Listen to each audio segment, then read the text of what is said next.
అందుకే గౌరవ ముఖ్యమంత్రి గారు కేబినెట్ కూడా నిర్ణయం చేసినాం. ఆగస్టు 5, 6, 7 3 రోజులు గౌరవ ముఖ్యమంత్రి గారు అపాయింట్మెంట్ అడుగుతా ఉన్నారు. గౌరవ పార్లమెంటు ప్రతిపక్ష నాయకులు అపాయింట్మెంట్ అడుగుతారు. గౌరవ రాజ్యసభ ప్రతిపక్ష నాయకుడు కూడా రాష్ట్రపతి గారు అపాయింట్మెంట్ అడిగి దేశంలో ఉన్నటువంటి కాంగ్రెస్ పార్టీ మిత్రపక్షాలతో సహా 100 మంది ఎంపీల పైన రాజ్యసభ సభ్యులతో సహా తెలంగాణలో ఉన్నటువంటి ప్రతి శాసనసభ్యుడు, శాసనమండలి సభ్యుడు, ఎంపీలు, మంత్రులందరం కూడా 5, 6, 7 ఢిల్లీకి వెళ్తా ఉన్నాం.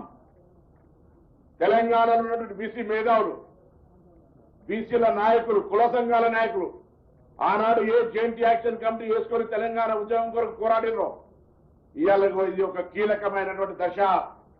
గ్రామీణ ప్రాంతాల్లో మనకు వచ్చేటువంటి 42% రిజర్వేషన్ కాపాడుకోవడానికి, అమలు చేసుకోవడానికి ఒక అవకాశాన్ని వినియోగించుకునే బాధ్యత క్షేత్రస్థాయిలో ఉన్నటువంటి అన్ని కుల సంఘాలది, బీసీ సంఘాలది, బీసీ మేధావులది. మా చిత్తశుద్ధితో మేము ఉన్నాం.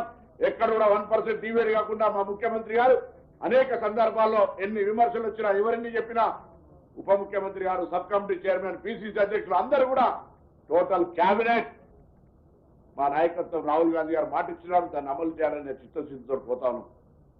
అందుకే 5, 6, 7 నాడు అందరినీ రమ్మని కోరుతా ఉన్నాం. ప్రతి బీసీ బిడ్డ 42% రిజర్వేషన్ ఆకాంక్షించే వారందరూ ఢిల్లీకి రమ్మని కూడా కోరుతా ఉన్నాం.